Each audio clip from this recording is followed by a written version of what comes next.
ایک افسوسناک خبر سے اسٹارٹ کرتا ہوں۔ آج ایک پرامن مارچ منعقد ہوا تھا بنو کے اندر، اور پرامن مارچ کے اوپر حملہ ہوا، اور ایک انسانی دہشت گردی کا ایک بڑا حملہ قرار دیا جا رہا ہے اس حملے کو۔ سینیٹر مشتاق غنی صاحب وہاں موجود تھے، جو جماعت اسلامی کے سینیٹر تھے، وہ موجود تھے وہاں۔ وہ خود خون ان کے کپڑوں کو بھی لگا ہوا تھا، اور انہوں نے ٹویٹ بھی کیا کہ یہ انسانی دہشت گردی ہوئی یہاں پر۔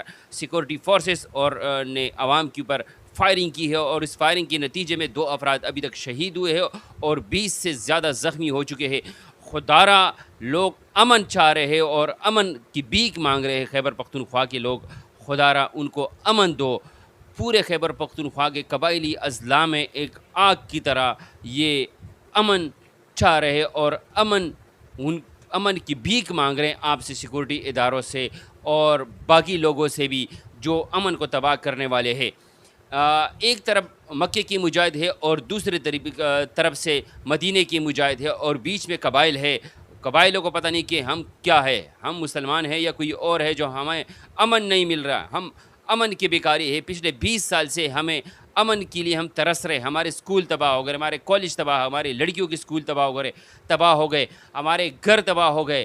نہ ہمیں وہ بنا کے دے رہی حکومت، اور باقی ہمارے وسائل پہ قبضے کیے جا رہے۔ پورا امن مارچ کے اوپر یہ حملہ ہوا، اور کافی تعداد میں لوگ، بڑے تعداد میں لوگ نکلے تھے۔ اگر آپ یہ تصویریں بھی دیکھ سکتے ہو میرے عقب میں، کہ اتنے تعداد میں لوگ نکلے ہیں، امن کی خاطر نکلے۔ یہ کسی احتجاج میں نہیں نکلے، یہ کسی کا جلسہ نہیں ہے، یہ کسی کا جلوس نہیں ہے کسی پارٹی کا، یہ امن کی خاطر نکلے تھے۔ تو خدارہ خیبر پختونخوا اور پاکستان کو امن دو، تاکہ معاشی استحکام اس ملک میں قائم ہو جائے۔ اگر آپ لوگ ایسے نہیں کرو گے، استحکام نہیں آنے دو گے، تو پھر یہ ملک اللہ ہی بچا سکتا ہے۔ ابھی کی حالات کے مطابق غریب بندہ ترس گیا 2 ٹائم کھانے کے لیے۔ اتنی مہنگائی آپ نے ڈالی بھی پاکستان کے اوپر۔ تو خدارہ ہم پر اور پاکستان پر رحم کرے، اور ان لوگوں پر رحم کرے، اور ان قبائل کا ساتھ دے، ان کے ساتھ مل بیٹھ کر کوئی فیصلہ کرے اور کوئی اس کا حل نکالے۔ کیونکہ وہ جو الزامات لگا رہے ہیں اور وہ جو باتیں کر رہے ہیں، یہ ریاست کے پاس ان کا کوئی جواب نہیں ہے، اور نہ جواب دینے کے قابل ہے، نہ حکومت دینے کے لیے قابل ہے۔ حکومت تو اس پہ بات بھی نہیں کرتی ہے، یہ سمجھتی کہ یہ کسی اور کا معاملہ ہے اور ہم اس کو ٹیکل نہیں کریں گے۔ تو خدارہ اس کے لیے کوئی آ جائے۔ کورٹ کے سامنے ججوں کو مریم نواز صاحب نے کہا کہ ہم سپریم کورٹ کے جتنے ججز ہیں، ان سے ہم عینی ہاتھوں سے نپٹیں گے۔ اس کا مطلب اشاروں میں ہے کہ ہم آپ کو دیکھ لیں گے، جیسے پچھلے دور میں ثاقب نثار صاحب پر یا اور چیف جسٹس جو گزرے ہیں، ان کے اوپر یہ کڑی تنقید کر دی مریم نواز صاحبہ، اور نون لیگ کے لوگوں کو یہ نستر بساتے تھے۔ اس سے استحکام نہیں ہے گا، ملک میں انتشار بڑھے گا۔ خدارہ اپنے ملک کا سوچے، کسی اور کا نہ سوچے۔ یہ ملک ہے تو ہم ہے۔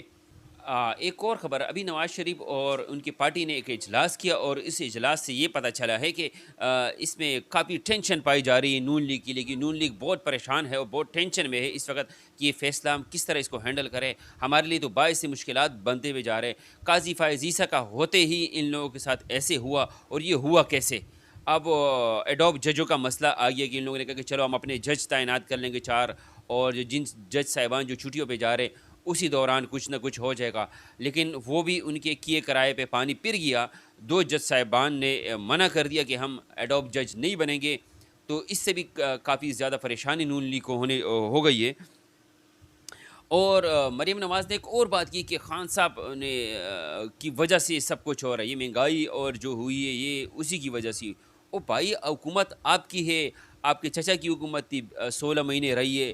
اب آپ کی دوبارہ حکومت آئی ہے پنجاب میں بھی اور وفاق میں بھی، اب اس کے اوپر کیوں الزام ٹھہرا رہے جا رہی ہو؟ اور اب آپ ابھی بھی کہہ رہے کہ وہ گناہ گار ہے اور وہ سزائے یافتہ ہے، اس کو وہ مل رہے۔ وہ بھائی، وہ جیل میں بیٹھا ہوا ہے مردوں کی طرح، آپ کے والد کی طرح بھاگا نہیں ہے، بگھوڑا نہیں ہے۔ وہ پاکستان کے اندر عمران خان بیٹھا ہوا ہے، اور وہ دیکھ رہا ہے سارے کورٹوں سے اس کے حق میں فیصلے لے رہا ہے۔ ناجائز کیس بناؤ گے تو ان کے حق میں ہی فیصلے آئیں گے۔ آپ کی طرح نہیں ہوں گے کہ آپ کے لوگ جائیں گے اور انگوٹھے وہیں پہ لگیں گے، اور ایئرپورٹ سے ان کو ضمانتیں مل جائیں گی، اشتہاریوں کو ضمانتیں مل گئی۔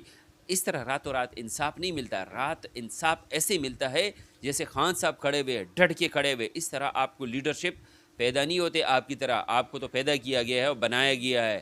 یہ قدرتی طور پر کسی میں لیڈرشپ کی کوالٹی ہوتی ہے، اور خان صاحب میں وہ کوالٹی آپ لوگوں میں کسی میں نہیں ہے۔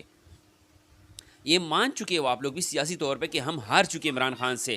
ہم سیاسی طور پہ بھی ہار چکے ہیں, پارلیمان میں بھی ہم ہار چکے ہیں, عدالتی نظام میں بھی ہم ہار چکے ہیں, اور عوام کی عدالت میں بھی ہار چکے ہیں. کیونکہ عدالت آپ کو جوتے مار رہی ہے اس وقت. اگر آپ لوگ باہر گئے تو آپ لوگ کو جوتے پڑے گی. ایک اور پریس ریلیز ابھی میں کچھ دیر پہلے پڑھ رہا تھا, press release I election commission کی طرف سے. الیکشن کمیشن بھی اس بات پہ ڈٹے ہوئے ہیں کہ ہم نے پاکستان تحریک انصاف کو اب سیٹیں نہیں دینی. ہم نے یہ جو کیس سپریم کورٹ سے جو فیصلہ ہے ہم نے قانونی ٹیم کے حوالے کر دیا, وہ دیکھیں گے, وہ رپورٹ پیش کریں گے تو ہم اس کے بعد پھر ہم سیٹیں دیں گے. تو اس کا مطلب ہے کہ سپریم کورٹ کو یہ کلم کلا چیلنج کرنے جا رہی ہے حکومت. چاہے توہین عدالت لگے, کچھ بھی لگے, یہ اس کو نہیں چھوڑنے والے. اس میں یہ کلم کلا میں نے ابھی پڑھا تو کہ پاکستان تحریک انصاف نے نہ فریق بنے تھے, پشاور ہائی کورٹ میں فریق بنے تھے اور نہ سپریم کورٹ میں فریق بنے تھے, تو ان کو یہ سیٹیں کیسے مل گئی؟